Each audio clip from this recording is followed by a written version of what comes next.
O meu tempo vai ser mais curto hoje, então a minha fala tem como objetivo servir de introdução para uma série de estudos que eu pretendo dar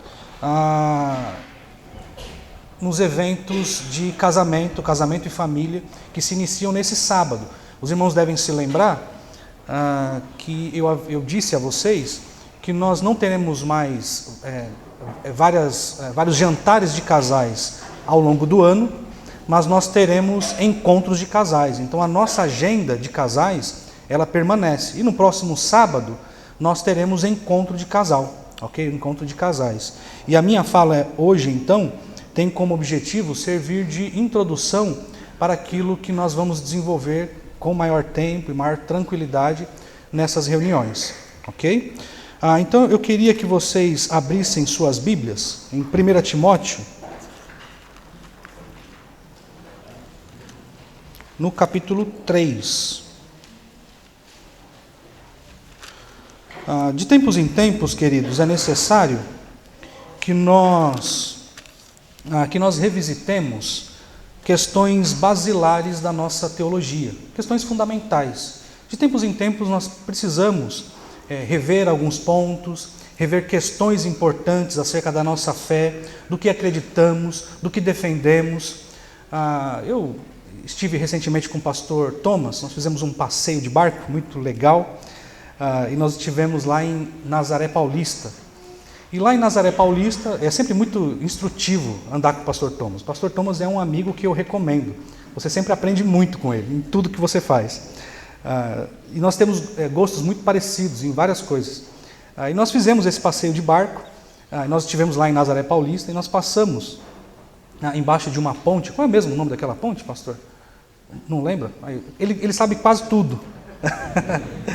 Mas nós passamos naquela ponte de Nazaré, os irmãos sabem, é uma ponte gigante, e nós passamos bem embaixo daquela ponte. A Mônica ficou morrendo de medo, porque é uma estrutura gigantesca, né? E por alguma razão a Mônica ficou ali segurando no barco aquele sorriso, depois ela me disse que era um sorriso mentiroso.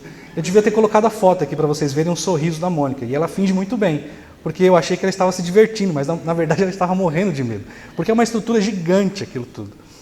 E eu lembro que passando embaixo daquela ponte, nós ali próximo daquelas pilastras, haviam escadas nas pilastras.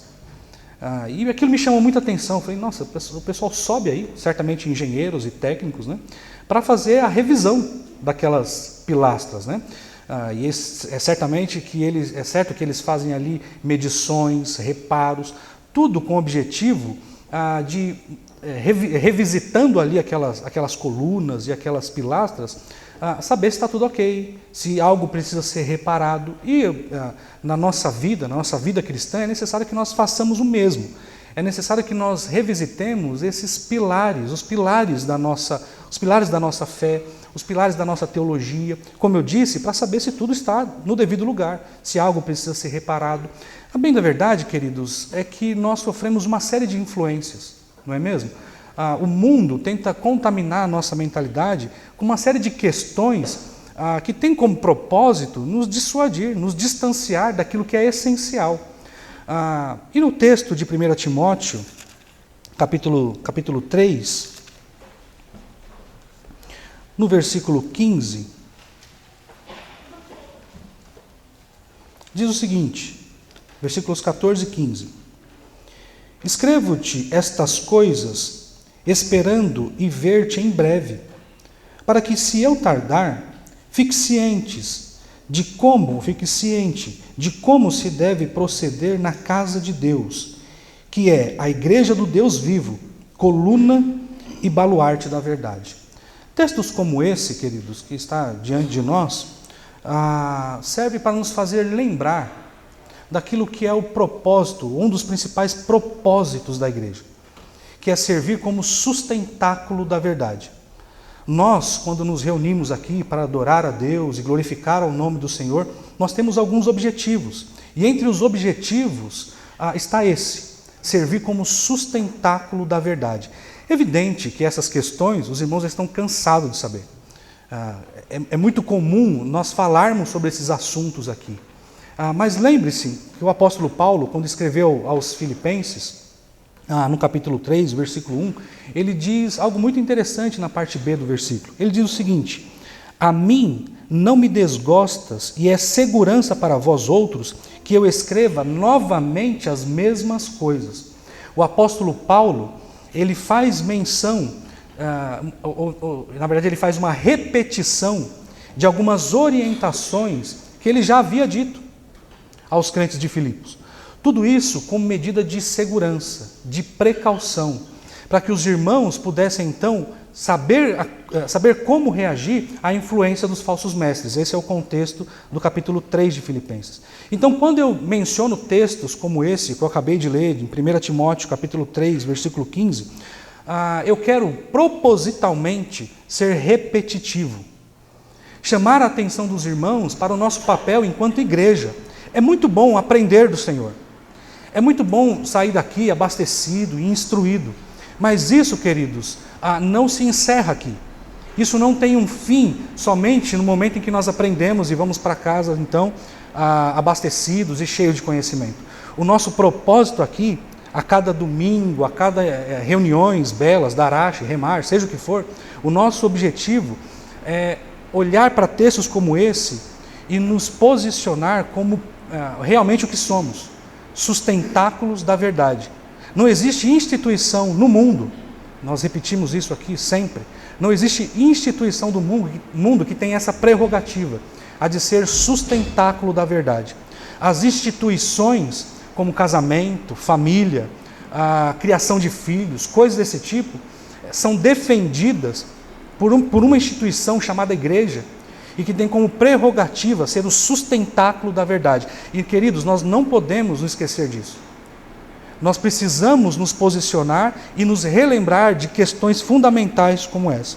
E o que está implícito em textos como esse, que está diante de nós, 1 Timóteo, capítulo 3, versículos 14 e 15, é que como sustentáculos da verdade, nós temos como dever preservar a verdade, proteger a verdade e propagar a verdade. Está implícito em textos como esse, nós como sustentáculos da verdade, que nós temos o dever, com relação à verdade, de conservar pura a verdade. Esse é o nosso papel enquanto preservadores da verdade. Está implícito também que nós devemos proteger ou defender a verdade. E também, com base nesse texto, está implícito aqui que como defensores e sustentáculos da verdade, nós devemos propagar a verdade. Essas foram as palavras finais da oração que o pastor Isaac acabou de dizer, que a palavra, que o evangelho seja propagado. E nós temos como dever, queridos, como sustentáculos da verdade, nós temos o dever de espalhar a verdade. Muito bem, abram a Bíblia de vocês, apenas para dar um respaldo acerca disso, que parece ser um elemento central do ministério do apóstolo Paulo, né? De preservar, proteger e propagar a verdade. Vamos olhar cada ponto desse e ver a ênfase do apóstolo Paulo em cada um desses elementos. Abram a Bíblia de vocês em 1 Coríntios. 1 Coríntios, capítulo 2.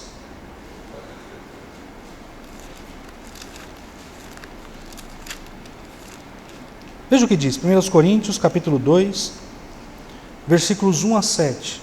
Nós vemos aqui o esforço do apóstolo Paulo em manter pura a pregação do Evangelho. Veja, estou falando aqui acerca do nosso papel enquanto preservadores da verdade. Veja o que diz. Eu, irmãos, quando fui ter convosco, anunciando-vos o testemunho de Deus, não o fiz com ostentação de linguagem ou de sabedoria, porque decidi nada saber entre vós, senão a Jesus Cristo, e este crucificado. E foi em fraqueza, temor e grande temor que eu estive entre vós. A minha palavra e a minha pregação não consistiram em linguagem persuasiva de sabedoria, mas em demonstração do Espírito e de poder, para que a vossa fé não se apoiasse em sabedoria humana, e sim no poder de Deus. Entretanto, expomos sabedoria entre os experimentados, não porém a sabedoria deste século, nem a dos poderosos dessa época, que se reduzem a nada. mas falamos a sabedoria de Deus em mistério, outrora oculta, a qual Deus pré-ordenou desde a eternidade para a vossa glória. Então percebam, queridos, que o apóstolo Paulo lança a mão desse que é o dever da igreja, a questão da preservação. O apóstolo Paulo, na medida em que esteve ali entre os crentes de Corinto, ele não recheou a pregação dele com outros elementos a não ser o evangelho. E ele fez isso propositalmente, algo muito diferente do que nós vimos hoje. Hoje é muito comum pessoas, pregadores ou dito pregadores, pastores, dito pastores, que lançam mão de uma série de artifícios em suas pregações. Eu sei que existem pregadores lançando mão de artifícios como a neurolinguística, neurociência, tudo isso para tentar, de alguma forma, convencer os seus ouvintes. O apóstolo Paulo fez o contrário. O apóstolo Paulo, ele falou simplesmente o evangelho. Porque, queridos, ele sabia, e nós devemos saber também, que somente a pregação pura da palavra de Deus é que convence o homem. Somente por meio da loucura da pregação é que as pessoas desviadas do caminho do Senhor, distantes da verdade, se aproximam então de Deus. Portanto, o nosso papel, queridos, assim como é o papel do apóstolo Paulo e uma ênfase do seu ministério, é manter a pregação da verdade pura, autêntica. E isso dá trabalho, queridos. Isso dá trabalho. Isso dá muito trabalho. É evidente que nós não contamos, os pregadores aqui não contam com a sua força, com a sua capacidade, com a sua eloquência. Nós contamos de tão difícil que é, nós contamos com o auxílio de Deus, porque do contrário, nós não conseguiremos dar um passo sequer. E esse é um elemento central do ministério de Paulo. Ele tinha em mente, como sustentador da verdade, ou como sustentáculo da verdade, a igreja precisa se preocupar em manter pura, inalterada a pregação da palavra de Deus. É por essa razão que nós aqui sempre buscamos chegar no sentido real do texto. Nós queremos saber o que o autor quis dizer, e não o que aquilo significa para mim individualmente. É por isso que nós nos esforçamos em apresentar aos irmãos o leite puro do Senhor, porque nós sabemos que somente isso, queridos, e nada mais pode transformar o indivíduo. Mas eu disse para vocês que, como sustentáculo da verdade, nós devemos sim preservar a palavra de Deus pura, inalterada, mas nós também temos o dever de proteger a verdade, de agir como advogados da verdade, e advogar, portanto, em favor da verdade. Veja o texto de Gálatas, capítulo 1. Veja, Gálatas, capítulo 1.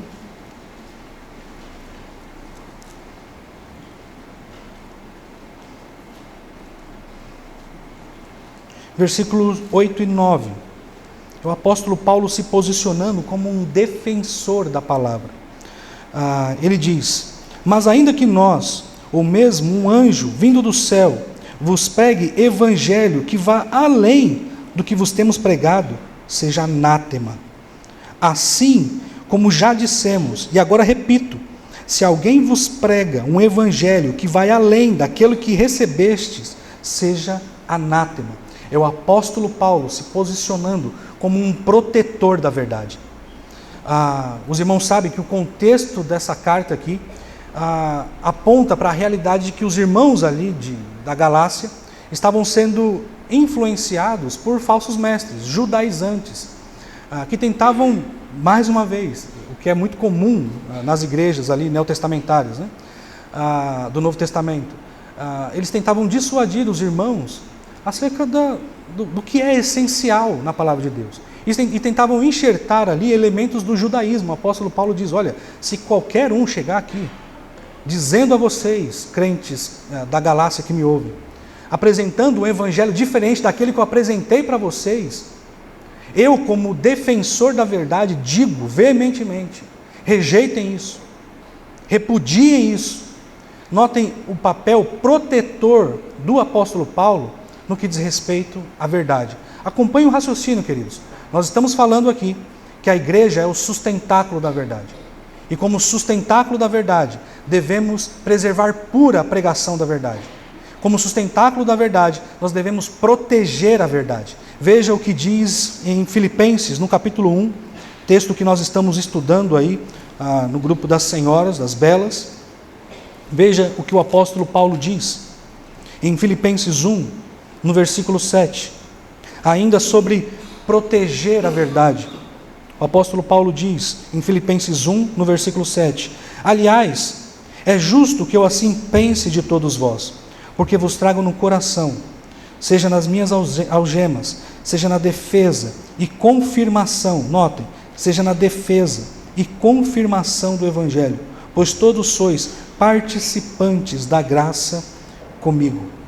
Queridos, o apóstolo Paulo contava ali com o auxílio dos crentes de Filipos em sua tarefa, em sua missão de defender o Evangelho.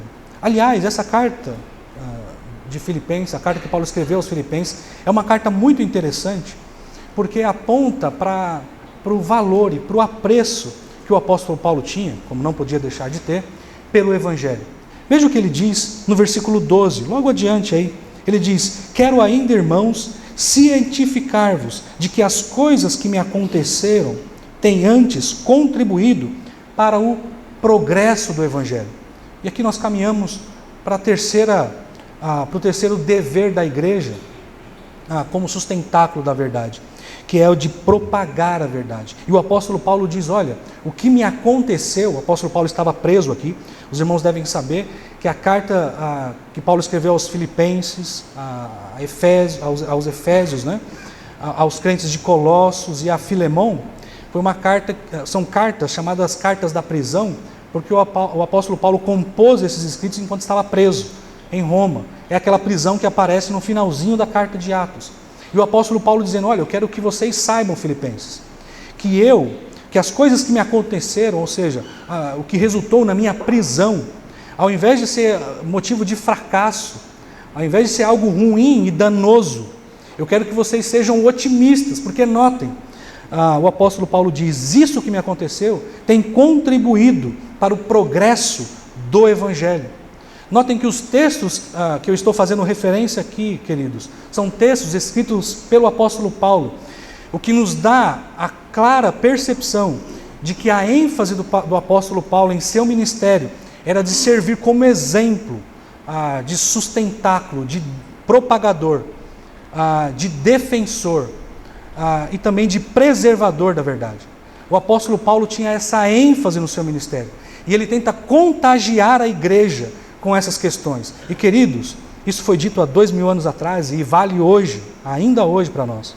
Nós devemos servir sim como sustentáculos da verdade. E essas questões que eu estou mencionando aqui devem invadir o nosso coração. E deve nos fazer fervilhar, queridos, porque essa é a nossa missão. Nós não podemos de maneira alguma nos esquecer disso. É muito bom vir aqui à igreja e nos deparar com realidades como a que eu estou vendo aqui agora, uma igreja repleta de pessoas, e aqui nós revemos velhos amigos, aqui nós temos a condição de estreitar relacionamentos, e existem vários alvos que nós alcançamos quando nós viemos à igreja. E entre todos esses alvos, queridos, nós não podemos nos esquecer que nós aqui, esse povo aqui, que se reúne nesse endereço, tem um papel fundamental de ser o sustentáculo da verdade. E queridos, isso é um grande privilégio para nós. Isso deve nos fazer temer e tremer. Queridos, quando eu digo a vocês que nós somos o sustentáculo, quando a palavra de Deus nos diz que nós somos o sustentáculo da verdade, isso atribui a nós uma responsabilidade que nunca, jamais foi vista em nenhuma instituição no mundo. E eu tremo com isso. Sinceramente, eu fico, num bom sentido, apavorado com isso. Não dá para viver a vida desconsiderando o fato que Deus confiou ao povo dele a responsabilidade de sustentar a verdade. E o mundo vai se levantar contra isso. O diabo vai se levantar contra isso. O inferno vai se levantar contra isso. E nós, queridos, como bons servos do Senhor, nos manteremos firmes, arraigados nessa verdade, de que nós temos um dever com aquilo que foi revelado a nós por meio da palavra de Deus. Veja o que o apóstolo Paulo diz em 2 Timóteo, ainda pensando na ideia de propagação agora. 2 Timóteo, o apóstolo Paulo diz ao seu jovem convertido Timóteo, 2 Timóteo, capítulo 2, versículos 1 e 2, diz o seguinte: Tu, pois, filho meu, fortifica-te na graça que há em Cristo Jesus. E o que de minha parte ouvistes, através de muitas testemunhas, isso mesmo transmite, notem a ideia de propagação, transmite a homens fiéis e também idôneos para instruir a outros. Percebam a intenção do apóstolo Paulo, ou a intenção que o apóstolo Paulo tem ao orientar o jovem Timóteo a propagar o Evangelho, a propagar a verdade, a confiar a palavra de Deus, a pura palavra de Deus, a outros homens também confiáveis, para que esses outros homens também confiáveis tenham a capacidade de transmitir a verdade e de propagar a verdade. Preservar, proteger e propagar. Esse é o dever da igreja. E nós sabemos, como membros do corpo de Cristo, nós sabemos muito bem como fazer isso. Você sabe muito bem como fazer isso no campo individual. Como membros do corpo do Senhor, você sabe como fazer isso no seu trabalho. Você sabe como proceder como um agente responsável por preservar, por propagar e proteger a verdade. No seu trabalho, na sua escola, entre seus familiares, andando por aí. Você sabe, cada um de vocês aqui que me ouvem, sabe muito bem como agir como sustentáculo da verdade. Membros do corpo de Cristo, que os crentes que me ouvem aqui são. Nós sabemos também como fazer isso no contexto da coletividade, aqui na igreja. É o que eu estou tentando fazer aqui agora, agindo como um advogado em favor da verdade. E tentando, com as minhas palavras aqui, manter pura a palavra de Deus. E o pastor Thomas, enquanto grava, tem o objetivo de propagar também. Nós queremos manter pura a palavra de Deus e agir como sustentáculos.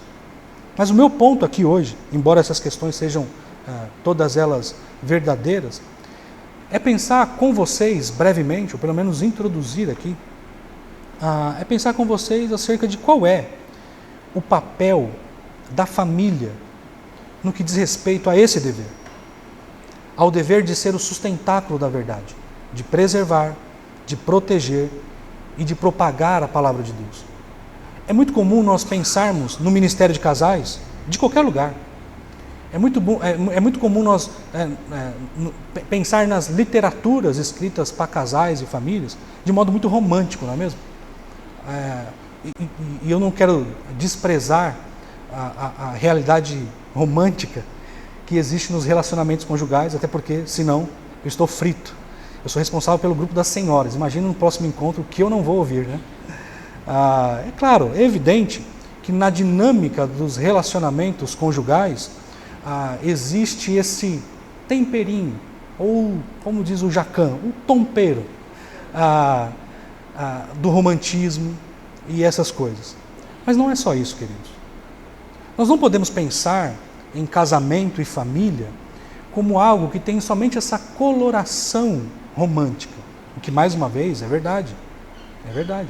Nós temos deveres nesse campo. Maridos, nós temos deveres nesse campo.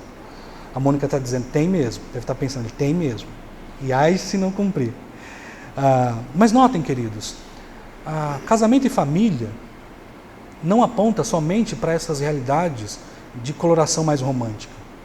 Notem que o apóstolo Paulo, ao longo de suas cartas, ele dá uma série de orientações aos casais. E ele faz isso não tentando tingir a mentalidade das igrejas para quem ele escreveu uma coloração romântica, fofinha, nada disso. O apóstolo Paulo dá orientações específicas para os casais e para as famílias com um objetivo, claro, óbvio, queridos, de servir as famílias como protetores, propagadores e preservadores da verdade. Veja o que o apóstolo Paulo diz a Tito. Um texto bastante conhecido nosso.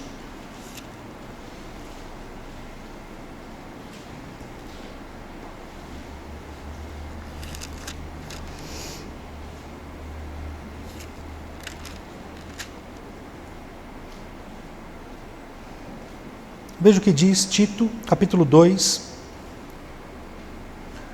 a partir do versículo 3. A partir do versículo 1. Tito 2, a partir do versículo 1. Tu, porém, fala o que convém à sã doutrina. Essa é a primeira orientação de Paulo a Tito. Fale o que convém ou o que está de acordo com a sã doutrina. Quanto aos homens idosos, que sejam temperantes, respeitáveis, sensatos, sadios na fé, no amor e na constância. E ele dá orientações também para as mulheres mais velhas. Ele diz: quanto às mulheres idosas, semelhantemente, que sejam sérias em seu proceder, não caluniadoras, não escravizadas a muito vinho, sejam mestras do bem. E qual o objetivo disso? Qual o propósito disso? Versículo 4. A fim de instruírem as jovens recém-casadas a amarem os maridos, ou ao marido, aos seus filhos, a serem sensatas, honestas, boas donas de casas, bondosas, sujeitas ao marido. Percebam que a orientação do apóstolo Paulo às mulheres mais velhas é que elas servissem de exemplo, e instruísse as mulheres mais novas. Instruísse em quê? Instruísse elas acerca de qual é o papel delas no lar. Percebam que o objetivo do apóstolo Paulo é as famílias, casamento e família. As mulheres mais velhas deveriam instruir as mais jovens a serem sujeitas a seus maridos, a amarem seus maridos, a amarem seus filhos, a cuidarem bem da sua casa. E o apóstolo Paulo dá essa série de orientações a Tito, né, no tocante à responsabilidade das mulheres mais velhas, claro, queridos, com o propósito de que houvesse ali um ajuste no lar dos irmãos. E por qual motivo isso? Por qual motivo? A família é de fato um fim em si mesmo? O propósito do apóstolo Paulo era que houvesse um bom arranjo familiar para que as famílias viessem para a igreja mais entusiasmadas, mais felizes, e os maridos dormissem melhor, comessem melhor, e os filhos se sentissem mais amados, assim como os maridos. É claro que o apóstolo Paulo talvez tivesse essa intenção, mas o principal motivo, e é o objetivo destacado aqui, está na continuação do versículo. Ele diz: para que a palavra de Deus não seja difamada. Percebam que o ajuste familiar a que o Paulo se refere tem um propósito de estar alinhado com a palavra da verdade. Queridos, as nossas famílias não são, definitivamente, não são um fim em si mesmas. O bem-estar da nossa família é importante não somente para que dentro das quatro paredes da nossa casa, as questões todas sejam preservadas. Mas quando nós falamos de casamento e família, nós temos que pensar no nosso papel como sustentáculos da verdade. Nós devemos, nas palavras de Paulo, agir de modo que a palavra de Deus não seja difamada. As famílias, portanto, como partes da igreja, têm um objetivo de preservar, de proteger e de propagar a verdade. Queridos, isso deve estar dentro do nosso coração. E isso deve nos fazer repensar uma série de questões ligadas a casamento e família. para encerrar minha fala, o pastor Marcos mencionou um livro, já faz um tempo isso, nem vou lembrar há quanto tempo faz, um livro de Engels, que fala sobre famílias e tudo mais. E é um trechinho desse livro que fala exatamente sobre as famílias monogâmicas, em que ele diz o seguinte: Engels, para quem não sabe, era um defensor do socialismo e grande apoiador de Karl Marx. E ele diz o seguinte: a família é um produto do sistema social. Notem, a família é um produto do sistema social e refletirá sua cultura. Ou seja, o modo da família se organizar é um produto social. E ela vai refletir, o seu arranjo vai refletir a cultura presente, a cultura em que ela está inserida. Totalmente oposto do que nós cremos, queridos. A família para nós, com base em Gênesis, logo no início, no capítulo 2, ela tem origem em Deus, não na sociedade. E ela não reflete a sua cultura. Textos como Efésios capítulo 5 diz que a família e o casamento, o núcleo duro da família, reflete a relação de Cristo e a igreja. E é isso que nós defendemos. E é isso que nós precisamos manter puro. É isso que nós devemos propagar. E é isso que nós devemos proteger, queridos. Eu não tenho uma visão pessimista da família cristã. Ou seja, eu não acho que a família cristã ela vai se desintegrar. Sabe por quê, queridos? Porque quem nos capacita a levar adiante questões como essa é o próprio Deus. E nós faremos isso, queridos. Ainda que isso nos custe um preço altíssimo, nós continuaremos protegendo, propagando e preservando verdades como essa, porque esse é o nosso papel. Essa é a introdução daquilo que nós vamos falar no próximo sábado. Todos estão convidados. Eu espero ver todos os casais e famílias no próximo sábado. Eu vou manter vocês informados por meio de mensagens do WhatsApp. E eu quero agora orar com vocês, pedindo que Deus nos ajude nas coisas que foram ditas aqui. Vamos orar, queridos. Amado Deus, nós louvamos o Teu nome e nós Te exaltamos por Tua palavra que incendeia os nossos corações. Nos ajude a viver de modo digno do Senhor para o Teu inteiro agrado. Suplicamos as Suas bênçãos sobre nós, pedimos o Teu auxílio, pedimos que o Senhor nos auxilie na tarefa que temos como sustentáculos da verdade. Nos abençoe, Senhor, e nos capacite. É o que pedimos em nome de Jesus. Amém.